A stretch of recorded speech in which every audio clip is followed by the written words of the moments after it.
Welcome to the Judgment Free Zone. You've downloaded the Alcohol Free Marriage Podcast, episode 17 for July 25th, 2022. Now adjust the volume control so that the sound can be heard in all parts of the room.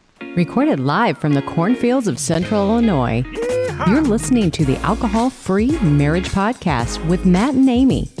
Come and learn and share a journey with two former craft beer enthusiasts who went from daily drinkers to teetotalers and basically never lost their love for their life together. Hey, a freak show!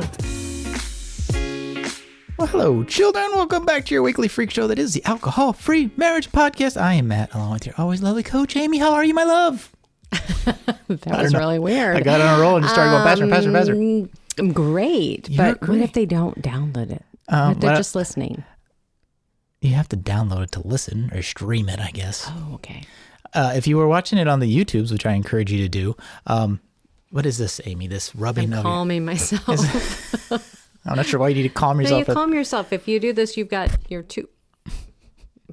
Yes, microphone. We just installed that.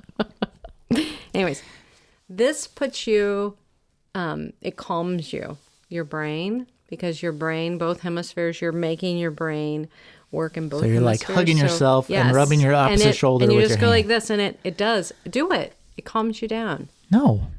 Do it. I feel like I'm petting myself. Feels good. Maybe I'm not in the right frame of mind. I don't know. No, I love it. You should do it because you were sitting here a few minutes ago just freaking out. I can't help but the cloud offloaded all my audio files. Go to play the podcast, and I have nothing. I have no intro, no outro. Where to go? I had to make the cloud rain. Anyway, children, welcome back. Coach Amy, how was your week? Well, I had coffee before this. Maybe that's why I'm talking so fast. You know, let's see. Let's do a little recap. Okay, we went on a college visit. Oh, that was this week, yes. And that was, but we had earlier during the week. It's just been a busy week because we got back from vacation. And you're trying to put life back together. Laundry and such. And all of that. And getting back into the groove. And this week has been hard for me to get back in the groove because when we were on vacation, I really just got out of the groove. I let it go. I'm like, all right, you know what? I'm going to get out of the flow. That's how you got here, Amy. When I get up, I will work out.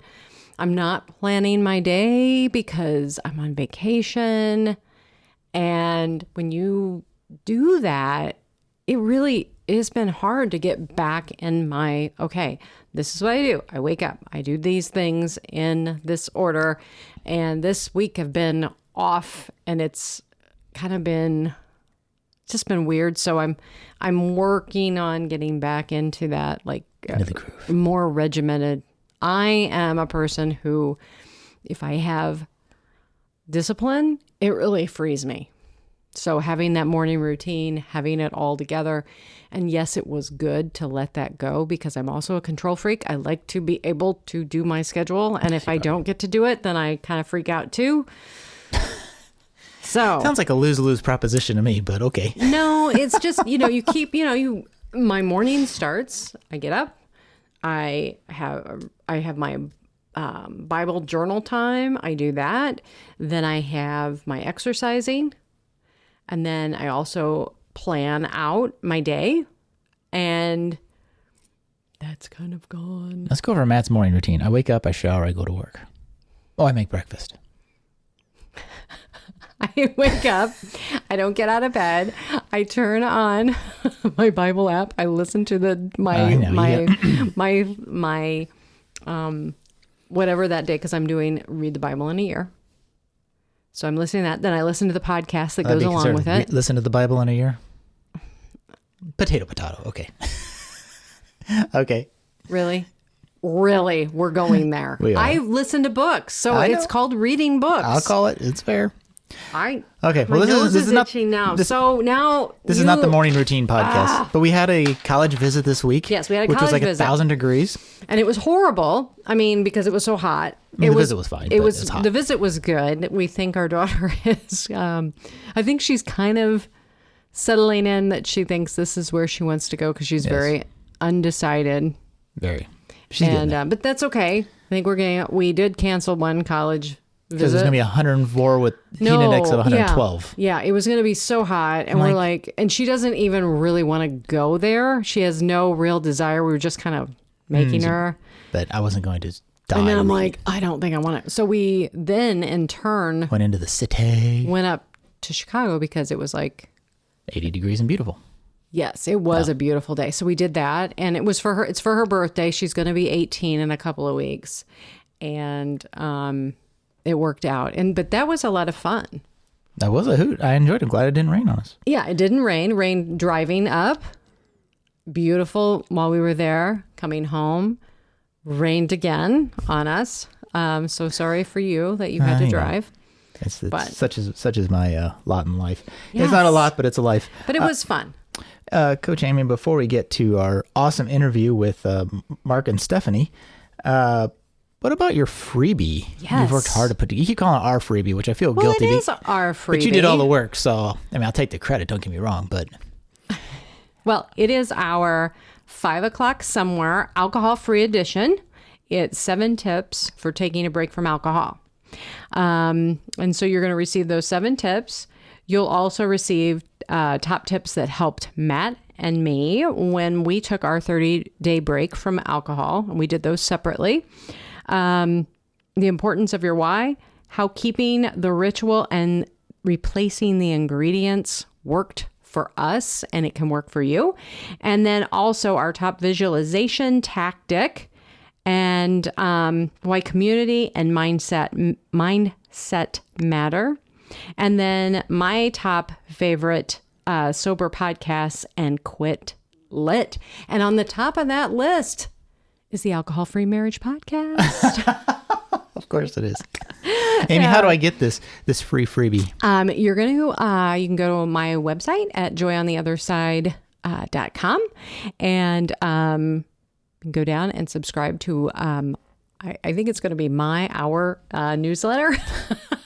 Just give your email so they'll address. Be free. And also, I forgot one of the things on that in there as well is our top tip for an individual or a couple trying to quit alcohol together or separately. There you go. It's packed. It is packed. And you won't hear it here. You only can get it by going to jointheotherside.com and subscribing. Or if you would like to, you can also just email you. Email me at amy@joyontheotherside.com. Wow, you remembered your domain and everything. I know. All right, well, speaking of remembering things, the drink of the week, Amy, what is today? Today, we record this on Sunday. I know you listen to it on Monday, but today's Sunday for us. Today is what, Amy? I guess it's National Tequila Day, and the only reason I know that is because of somebody... The internet. On the internet letting me know that. Yes, so it's National Tequila Day, or yesterday for you, or last week for you. But we do have, and I just got this week, a tequila alternative. So we'll start with yours, Amy. Oh, and these are not mine. These are not fancy made. Like you can mix them up with all these fancy mixes and jazz. This is a super lazy man version. This is just a lime and just tequila margarita mix, and then these tequilas. Because I didn't feel like doing the whole thing, but. Yours, and we've had this one for a while. This is Ritual's Zero Proof Tequila Alternative. Actually, it has a color, like tequila. 0 calories in that one for you. So there you go. Mm-hmm. And that's relatively available. You actually had a margarita in Chicago last time. Not this last time. The time before that. Gordon Ramsay's burger. Is it Gordon Ramsay's Yeah, they made burgers? is that what it's called? Yeah, something like that. Something like it. Like a pepper. Was it a? Is it spicy jalapeno margarita? Yeah. Which I want to do that. So how is it the lazy man version? Is that okay? Lazy man? Stay tuned. Tastes pretty good. Like a margarita. There you go. The mix helps a lot. No, it's good. I mean, sophisticated flavors. If I want a tequila, a margarita, this really does make it work. And then mine, this just came out. I literally just got it this week. This is Spiritless's 55. Spiritless also makes a 74, which is their Kentucky. This is their 55, which is their tequila version. Actually has 10 calories. So, of course, once you put the margarita mix in, it's irrelevant. I know I'm tasting it because I've already tasted it, but quite tasty. A different flavor profile. All right, let's try. Oh, let's switch. Let's switch. Please don't drop it on my computer. I know, that's why I'm Oh, dear God. I literally about shattered a glass over my computer. That would have been horrible. I have to say, maybe the Ritual is better. Don't you say? The 55 has... I don't know. It's this different. has a different taste, but I'm not opposed to it. It's not bad. It's definitely different. I'm probably leaning towards the Ritual personally, but that's just me. I'm thinking the Ritual actually It's closer to a tequila tastes flavor. more like a real margarita. Yeah. That's not bad. No, it's not. I'm going to hand it that way to you Please get so away that from you don't, spill that. And Oh, we're going... Okay. I'm going to go ahead and then move that this way. So there you go. If you want to there you go. celebrate National Tequila Day, You got a little salt all over, but it's not my desk. What I care. it's festive. But if you want to celebrate Tequila Day, there's a couple alternatives to real tequila for you campers. And I want to address something because this came up in a conversation recently, and people are kind of like, well, why, doesn't this make you maybe want a real one, or Triggered. what's the purpose of an NA drink or something like that? And the comparison that I loved that a friend of mine shared was that if I go out and they offer like a coffee after dinner and I decide I want to have decaf, that doesn't, you know what I mean? Doesn't trigger you to want caffeinated It doesn't coffee? trigger me that I want to have a caffeine. It's true. Or if I wanted to have, like a water versus like a Pop or something. like that. Oh, are you going to have this? I'm like, no. So it's just it's an alternative. For some people, I totally understand if it's not your jam. I personally just really enjoy all the options and discovering new options, and I just find it fun. I mean, we have quite the I collection. think it's great, but I think there's also that like, okay, there's that attitude. It's like, well, it's not the real thing. No. It's like, well, okay, no, I'm having something that isn't going to cause me to feel horrible in the middle of the night. I get to have all the fun of mixing things and finding things and buying things like I normally would with regular beer. And I wake up tomorrow and I am not going to have a hangover or feel sluggish or whatever. No. You are not going to have your dreaded bathroom problems. So anyways, I just wanted to also share that. I mean, I still want to have a fun drink. Right. But I get it. It's not for everybody. Yep, it's not. Totally fair. But and in our upcoming interview, which I'll let you introduce here in a second, Mark being a chef, has some awesome mixed drinks, which have nothing to do with alcohol. It's like soda and stuff. So, and then some people just don't really care. They go, I just have water. So... I'm not teaching. And that is the case. So Amy, tell us about Mark and Stephanie, or Stephanie and Mark. Stephanie and Mark Brislin. Not from Brisbane, just Brislin. Brislin. They are actually from San Diego, California. Lovely. They are very fortunate. They have a beautiful, wonderful area in this. And they're very much they were on a parallel history to ours, which is what's interesting to me. Stephanie quit drinking at almost the exact same time I did in March of 2020, and Mark followed up about when I did a year later as well, and they are both from, as I said, San Diego, California. Mark is a native and Stephanie is a transplant from Northern California. They have 3 kids and two teenagers from Mark's first marriage and a 4-year-old daughter. They live extremely close to Mark's parents and 400 miles away from Stephanie's, and they both work in hospitality management, and that is how they met. Which on its own is a great story because hospitality is full of alcohol as it is. So that's we're going to be talking about that too, and we're going to be talking about their story, Stephanie and Mark, and then now Stephanie is also at about the exact same time she was in my class became a This Naked Mind coach as well. So she is also getting her business up and running, and it is called The Life Within Coaching. And we will put her link in the show notes. You're welcome. I'm so sorry. I always freeze on that. But anyways, we will go ahead and we will get this interview going. And so now, welcome, Stephanie and Mark. Welcome to the Alcohol-Free Marriage Podcast. And today we are excited for our conversation that we are having with Stephanie and Mark Brislin, and they are from San Diego, California. We are really, really excited to welcome you guys. And we're going to get started with, tell us a little about you, where you're from. I've already said that. Your family, what you guys do for fun. Yeah, thank you so much for having us. And I'd love to, I'm so excited for this conversation. So yes, as you said, we're from San Diego, we're Californians.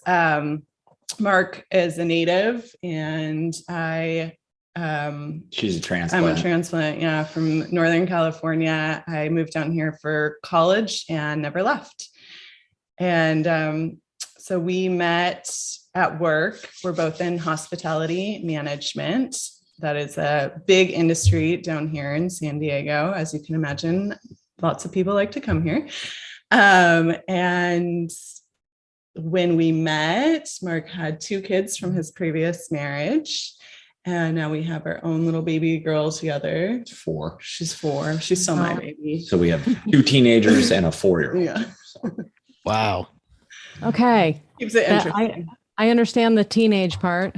You kind of remember the 4-year-olds though, right? I remember that. It was more fun with that age, I would say, I think for me. It's it is a lot of fun, but actually sometimes her attitude is more like a teenager than our actual teenagers. So yeah. Yeah. I think the culture on the side. yeah, right. Yeah. She's learning well. This is how you drive mom crazy. Yeah. So and with our newfound alcohol-free lives, we just love to explore our beautiful city with our kids. Just feel like when we were drinking, we missed out on so much of what the city has to offer. And so now we get to do that, and we have taken up new hobbies. Yeah. We're trying new things. Mark bought us roller skates. We tried that Don't once. recommend it. Yeah, but once. Well, you tried. Give it to you that. She took the whole family down in one shot. So yeah. Now they're in the back of the car. Yeah. I don't know. We might try again. But yeah, took up hiking. We're gonna go for a swim in the ocean later today. And just wow. Yeah. Being a San Diego native, I was kind of jaded with all this stuff, because I did it all in elementary school on field trips, and then when I was drinking, it's just, I would rather be on my couch having a beer than at the zoo in the middle, you know what I mean? So now we're actually going out and doing those things that people plan their whole vacations around, coming to San Diego to do those. We take advantage of it finally. yeah, exactly. That's awesome. Awesome. Okay, well, let's get started with Stephanie. Tell us about your story, your drinking career, all the way up to and now this Naked Mind coach. Oh, that's a long story, but I'll try to sum it up. And because we have time constraints. Yeah. And I wanted to try to keep it just how it kind of brought me to Mark, since we're on the Free Marriage podcast. So I started working in the food and beverage industry when I was 15. And when you work in that industry, you kind of always have access to, I'm going to use the term drugs, but that includes alcohol, right? So I've always had access to it. Started drinking at a young age, and it was parties. But also it started really early of like work stress, of like getting off of a shift and being like, I need a drink. You know what? 16-year-old is that stressed out at work already, but it just goes to show all of the conditioning that we see, right? Because obviously I had seen that somewhere, that was the solution of how to address that stress.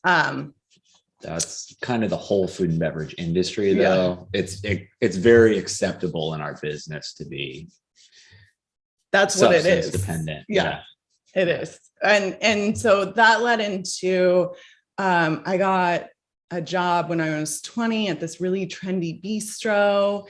And it was like high-end wines. There was this whole beautiful wine wall with all these different bottles. And I really dove into that culture. You know, being from California, we had all the California wines. And that was just all so interesting to me. And I loved the like clientele and just the whole culture of it, and started learning about all the varietals and the regions and the tannins and the blah, blah, blah, you know, and, but I just loved it. And even, you know, my parents were so supportive of it because they were excited that I was becoming an adult and something that we could like relate to each other on. And they would give me little wine tasting lessons. And I remember trying one wine and like spitting it out, you know, and I just dumped it in the plants when they weren't looking because it was an expensive bottle. But it just was so ingrained in the culture. And then I turned 21 and obviously just it ramped everything up. And when I turned 21 is when I moved to San Diego to go to college. And I went to a private Christian school that did not allow drinking. I like signed an agreement, they called it a covenant, that I would not be participating in drinking. You broke that. Oh yeah. Yeah. I just almost consistently. Yeah. I had built this identity around myself that I just like, that's who I was now. I was this wine drinker, and that's how I met people and was social. And so I didn't know how to go into this new environment and city without they were my tools and my resources. And she could talk to people about wine and not a whole lot of other things. Yeah. Yeah. So I continued drinking, and I got into trouble a few times. It was to the point where they had like a 3-strike policy, and I was on my last one, you know, and I remember my dad being like, can you just please stop until you graduate, you know? And I couldn't. So looking back on it now, where I am now, I can see that the dependence started probably pretty early. But to me, it was never, one, I never thought of myself as an alcoholic. So I didn't think that I had a problem per se, because I knew I wasn't an alcoholic, and those are the only people with problems, right? Yeah. And so I just thought that I needed to learn how to hide it better and navigate, you know, hide it better, control it. Yeah. Exactly. Yeah. And so then I graduated, and I had a hard time finding a job. It was during the recession, and that drove me into a really big depression. And I was drinking a lot then, like staying up all night drinking and then sleeping all day. But I finally got a job where I met Mark. But my drinking habits I didn't change them when I started drinking, or when I started working now. And then I worked that job full time during the day in the office while I was like building up my career, and then got a nighttime job in a wine bar because that's what I loved. Right. And it just solidified everything that I loved about wine and the culture and the people. And there was a point where I was like, you know what, I think that I should be a sommelier, you know, and I went up to Paso, you know, Central Coast is really big wine region. And I went up there, and I was like, I think that I should be moving up here and, you know, kind of starting my life differently up here. And then I have. Yeah. So thankfully, It's one of your group. So Mark, when you guys met, was drinking, as it was for Amy and I when we started dating, was drinking like your common connection to kind of get started? Yeah, the first time we did, I don't even know when our first date was, but I just remembered she was working late one night and I was getting off, and I popped in her office and I was like, "Do you want to go get a drink?" And she was like, "Oh yeah, let's go right now." Yeah, we'll meet over at the bar.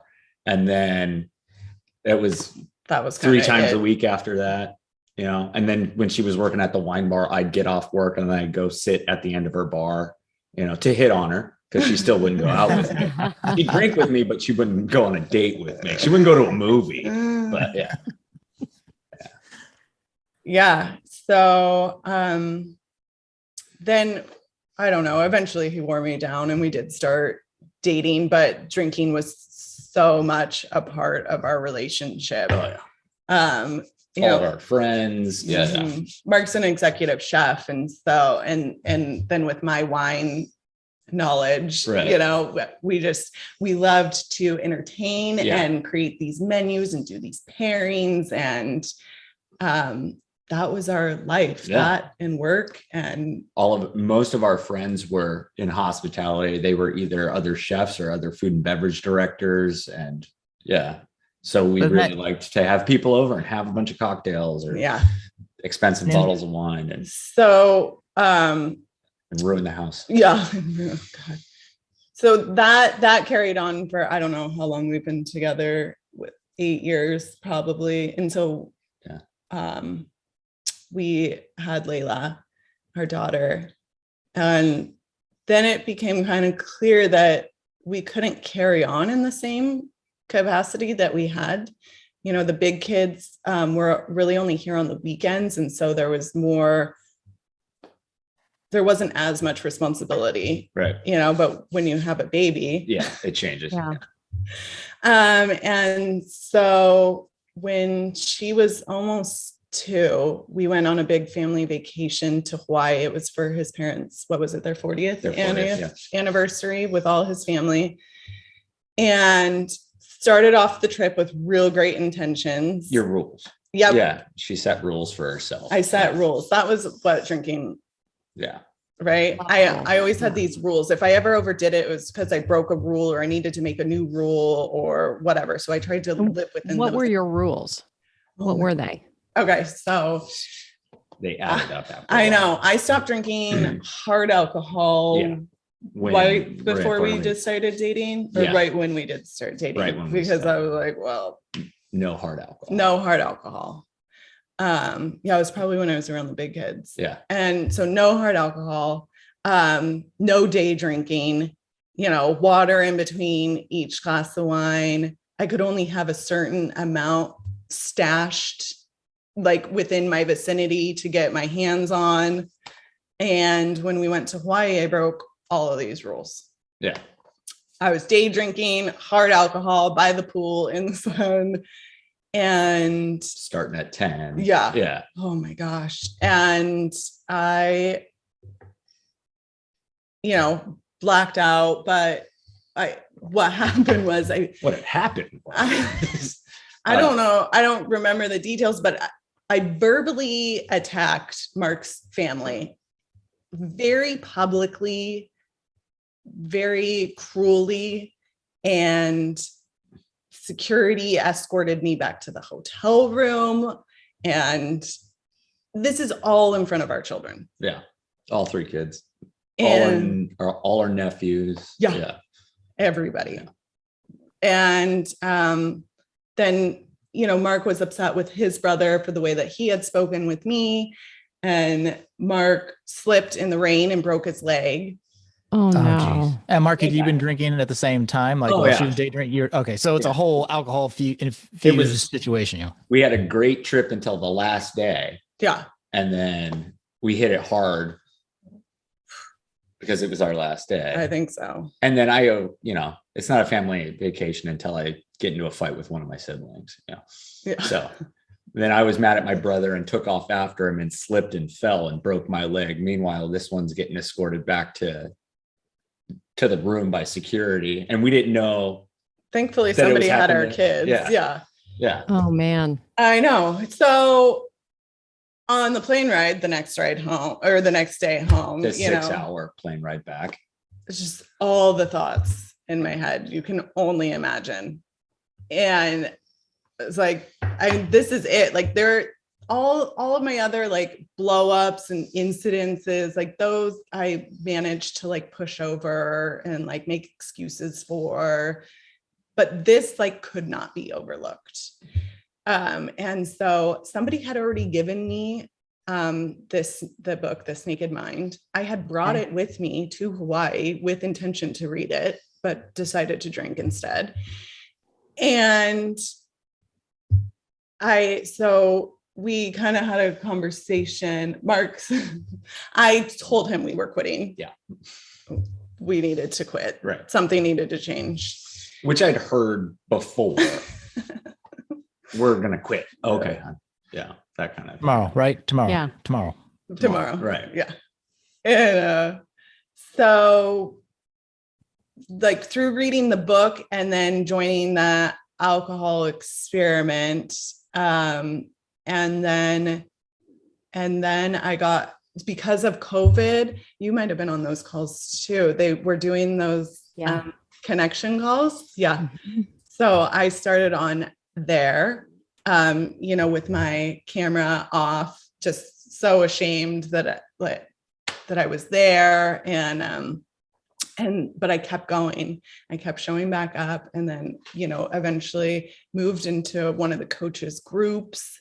And so I was in her group until I got that email that they were accepting applications for coaches. And like everything in me was like, this is for you. This is what you need to do. And I haven't looked back since. And when was that, when you started that? When, like the time frame from the vacation? Yeah. And then going and starting the alcohol experiment, the live. So the vacation was in December 2019. And then we came back January 2020. And we're like, we did the whole like New Year's, let's take a 30-day break and figure out what we're doing here. And then lots of data points. And then in March, when the world was shutting down and Mark had just been laid off, and I found myself crying into my wine glass yet again, the next morning, I was like, this is it. I don't know what's happening out there, but my family needs me. And I had learned enough from reading and doing I didn't do the live one, the alcohol experiment. I had learned enough that I knew that I was my best if I wasn't drinking. And that's what I needed to be for my family in that time. And so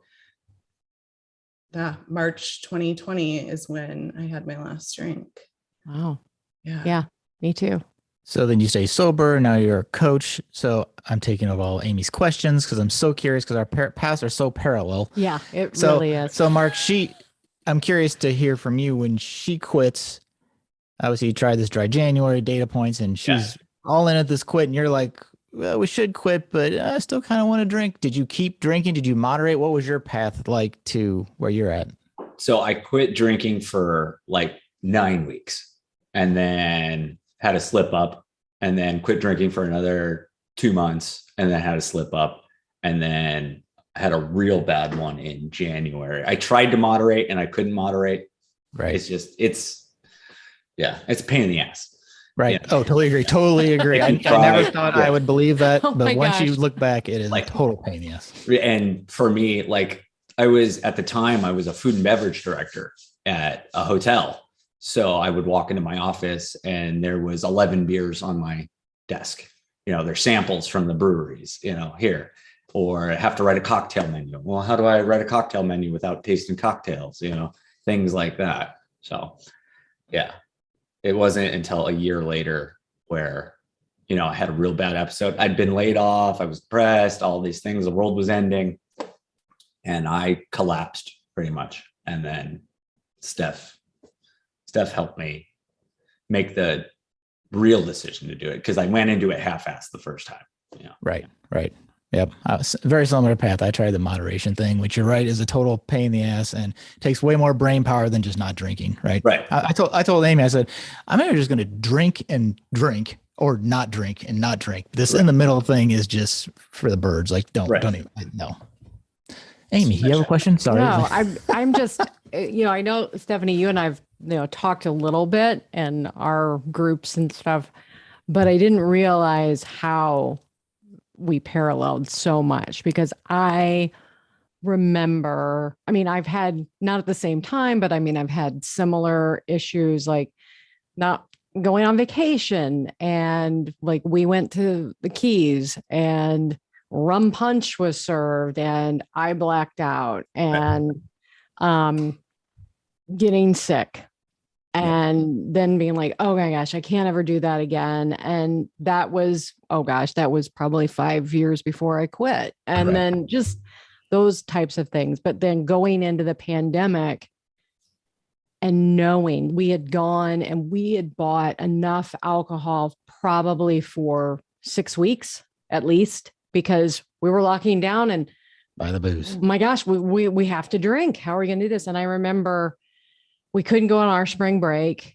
And for some reason, I didn't drink the first weekend, but then we just casually got together with people and did a social distancing. I didn't even get drunk, but I woke up in the middle of the night with those same thoughts. I don't know what's going to happen, but I can't do this, or I'm going to die. Something's going to happen to us if I don't. You can't take back. You can't. Yeah. And that is so similar. And then at the same time, like Matt and I had a conversation that next day, because I told him it wasn't this naked mind that I started out with, but it was just this conversation that I got to take a break. I don't know what I'm going to do, but I just need you to know that I need some support on this. And then you were like, I'm going to moderate. Let's try this. And somebody's got to be the first one to break the cycle. So I'm curious. We just had an episode about vacationing, and you said you had your memorable vacation. Right. Mm-hmm. Have you been on vacations either just generally or with that same group since then? And how's vacationing alcohol free? How's that been for you?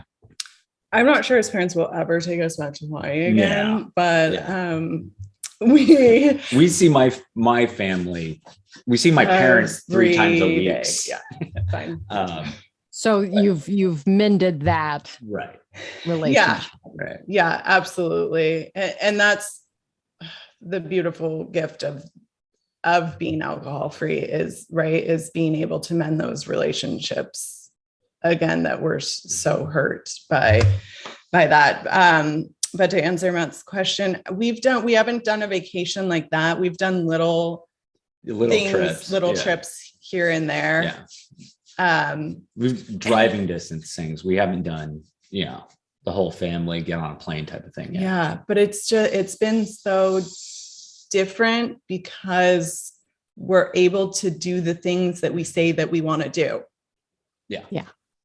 Right. Like when we went to Hawaii, I said, I want to go snorkeling. Right. Guess who didn't go snorkeling? We planned to. It's hard to snorkel with a bottle in your mouth, Yeah. Yeah. Well, and then, so now what are you guys doing now? You're still in the food and beverage hospitality. So how does that work? Yeah. It works. It's a struggle. So I'm an executive chef. So part of my job is I have to write a menu every month for our 5-course pairing dinner, which I have to do off memory of what things taste like. Like I can design the food, but I can't taste the booze. So that's a challenge sometimes, but I got a good imagination, and tasting notes always help. Well, and he did pitch to his sales team, like, why don't we do a alcohol-free pairing? Yeah, because I'm a grown up, and when I go out to dinner, I don't want a Coke. Amen. We can do an alcohol-free tasting. So we're. I was going to ask if since you're sort of in charge of all that, if you've pushed to introduce more AF options at I your have. location. I have. We've been working on a new bar menu. I'm actually writing a couple menus and thinking about, kicking out ideas for doing alcohol-free recipes with alcohol-free pairing, just myself. If I can't get the sales team on board, I'll do it myself. Nice. Yeah. Now, so have you coached? Are you still in hospitality, or do you just coach now? No, I am still working full-time in hospitality. So I'm more of the back end. I'm in accounting and HR. So I don't have to, I don't have to be in the forefront of it. But I mean, when being in accounting and you're looking at revenue and all of that, and there's some like yucky feelings about pushing booze for profit. Right. But then there's just also this whole other missed opportunity of people who do want to be alcohol free on their vacation, right. And yeah.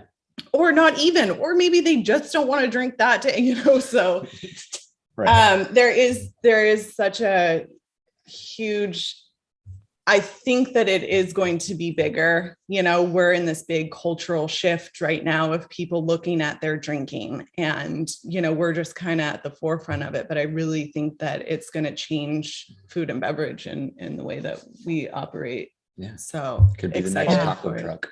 Yeah. Well, and as you guys know, right? You guys listen to that. I was going to ask you, but like the taco truck that we went to, and we couldn't believe that they had alcohol-free drinks. But they're not losing money at doing this. It was $9 for this drink she had, right? There's no alcohol in it. So exactly.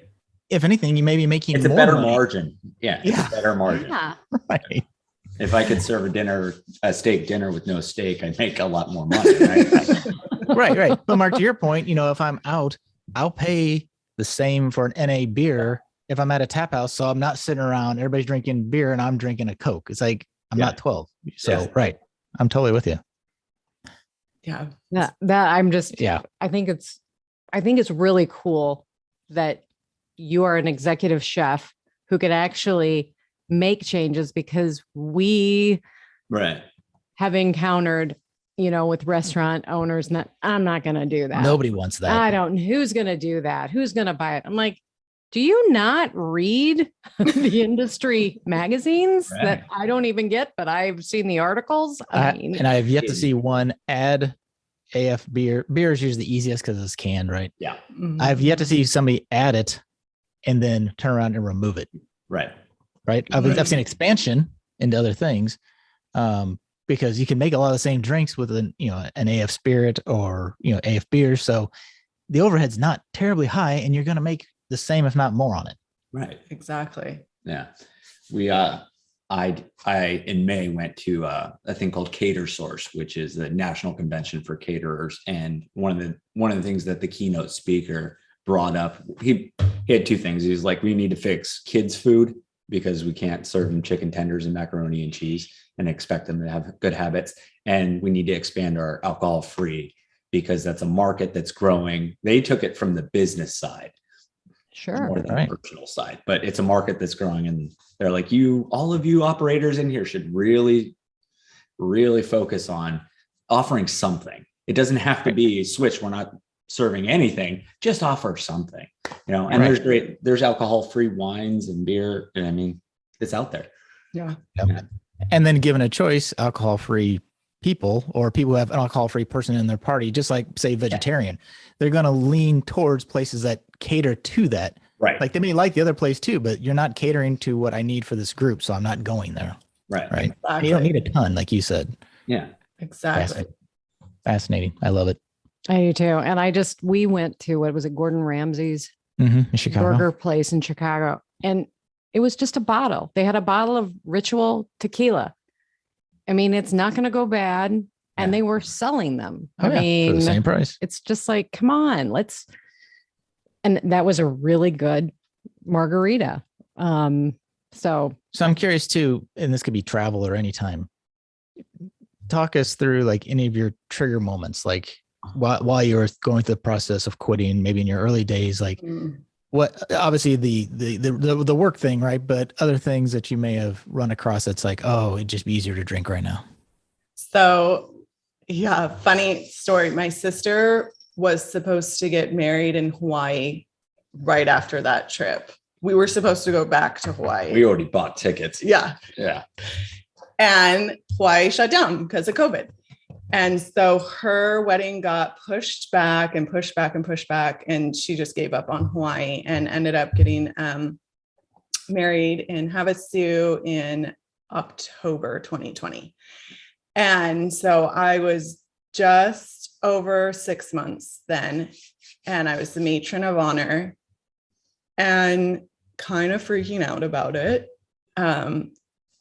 One of the benefits of stopping drinking during COVID and quarantine was like, I didn't have to go do all those social things.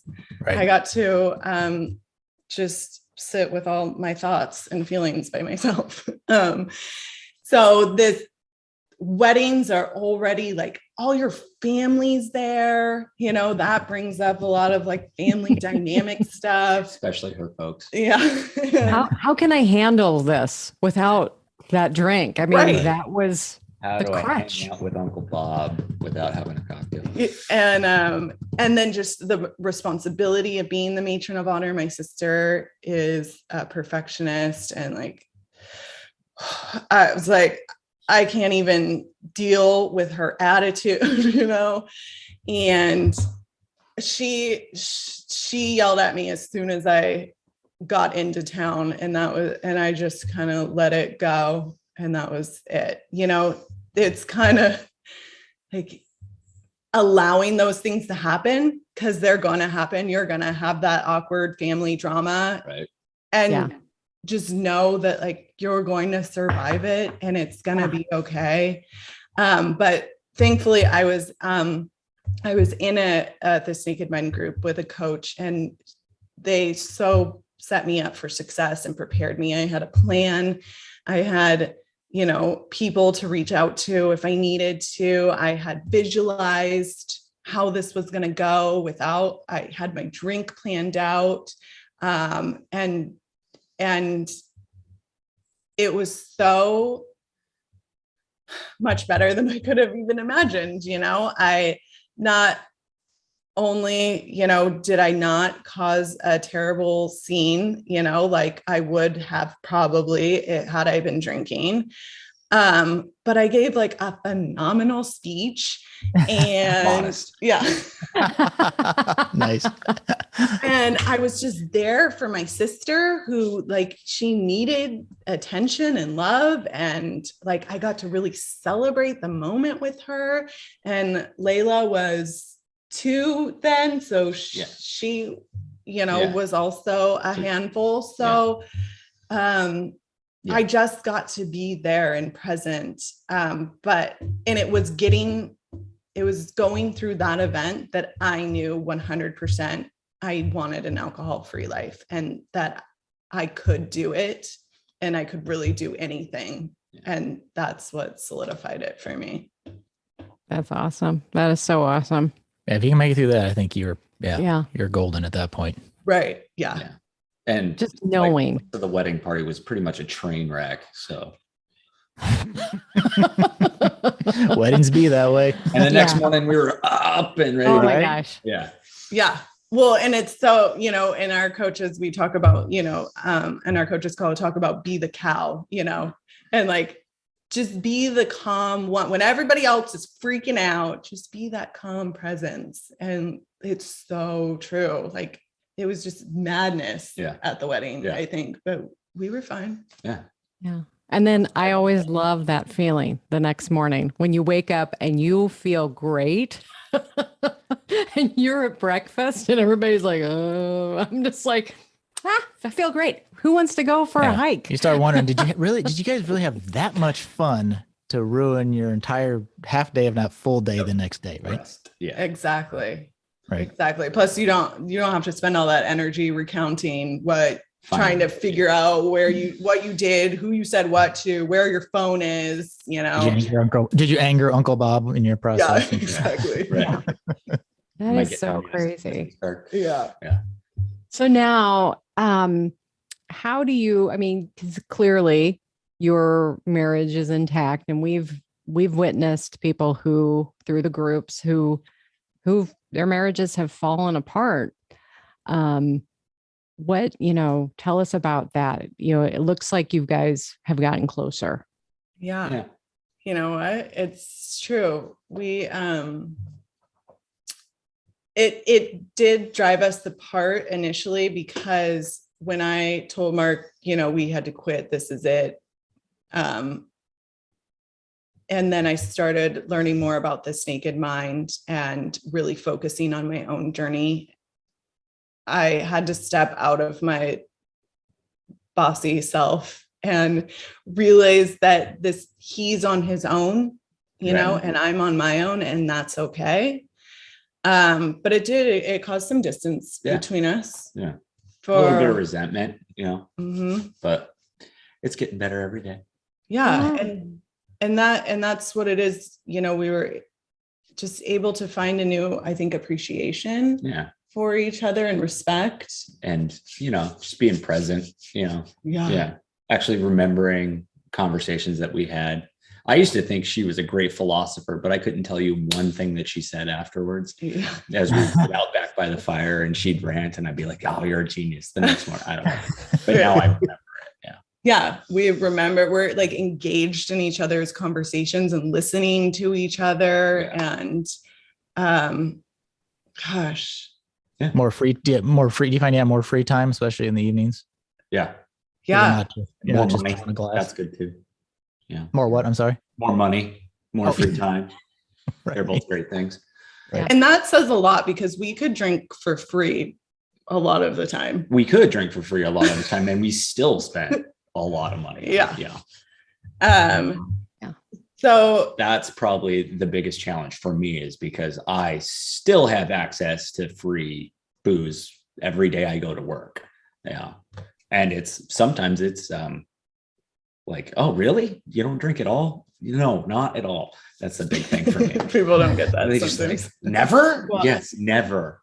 And being around it all that time, the thought has to cross your mind from time to time. Well, who would know if I just had, she's not going to know if I have a drink right now, but I think you're probably like I am. It's like, but I'll know, right? Like you'll know, right? Yeah. So, yeah. And I know myself, I can't have one beer. I'd have one beer, and then it would just be, I'm drinking again. You know what I mean? Yeah. I same boat. Yeah. I absolutely relate to this whole thing, because I know that we would come home, and our big thing was, let's go out to our patio and have a drink.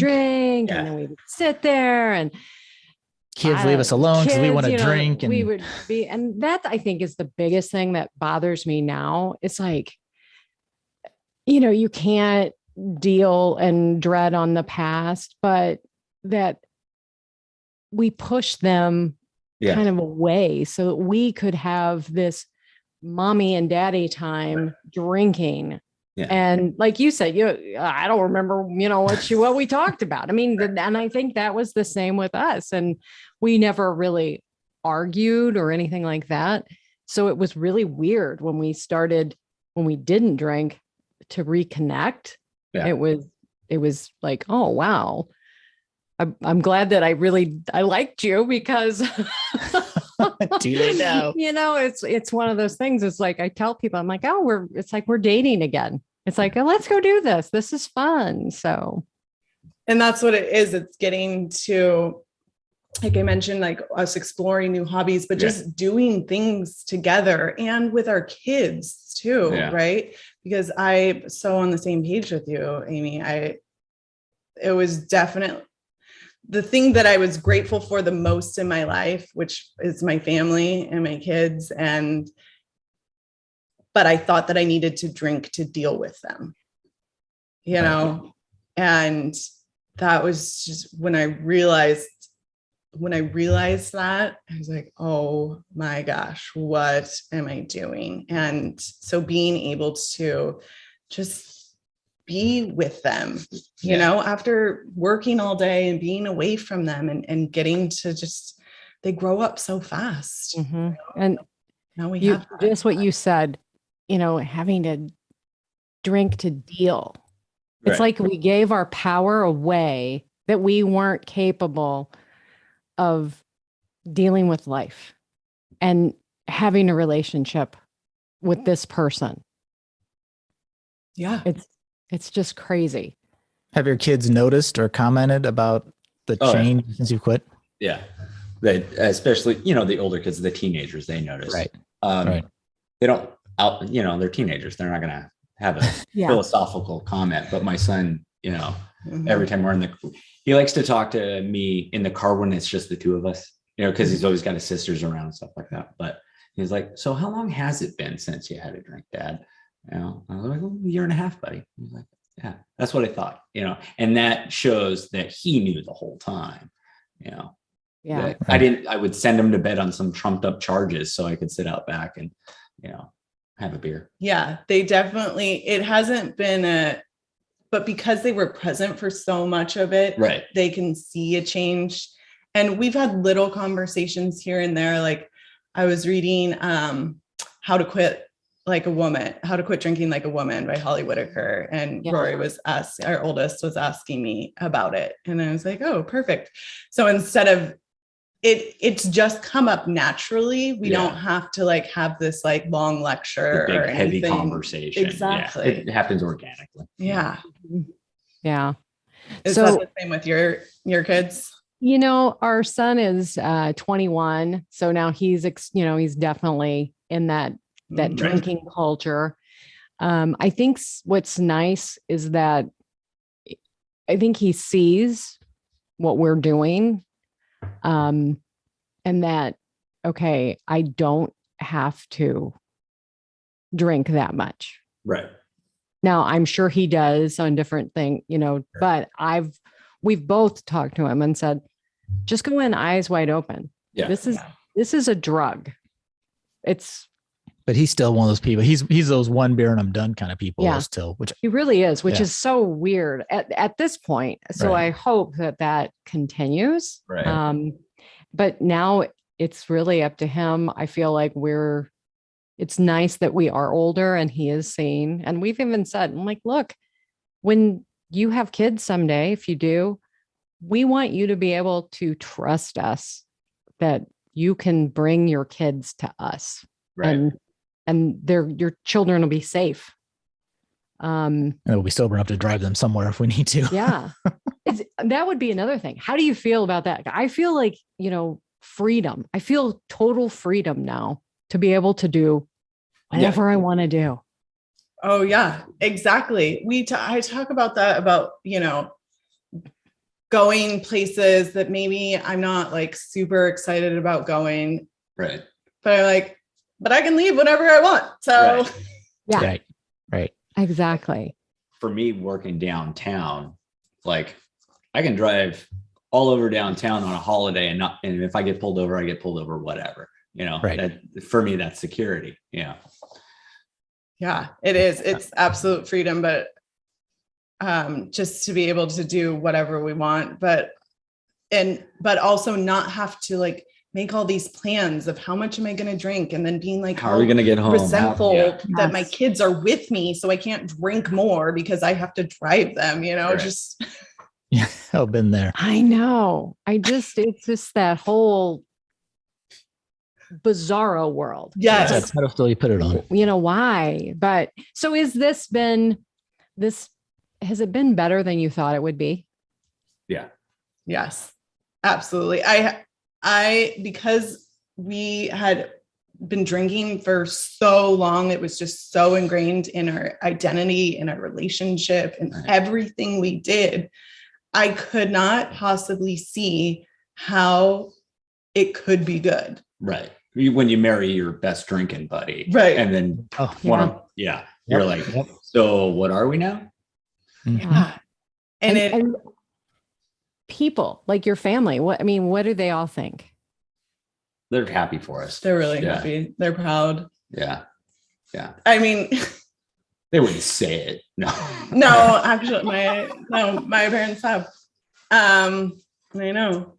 But my dad offered me a beer last week because he's a jackass. Oh, we could talk that all day long. So speaking of offering beers, and I'm curious this one because of your industry and your background, what is each of yours your favorite AF drink as we do our drink of the week around here? Yeah, I know. I love that you guys do this. I don't really participate in that. I like water and, bubbly water, but and kombuchas and tea. I love tea. Yeah. Like there's so many different flavors of tea that you can, like whatever mood you're in, you can offset that. Whatever craving you have, like there's a flavor for that, So that's kind of my mode. I never really got into the alcohol-free beverages, but Mark has some more experience. Yeah, I like that. mocktails now. Like grapefruit, basil. Little soda water. Mm-hmm. Yeah, nice. Just get creative with it. Yeah. With right.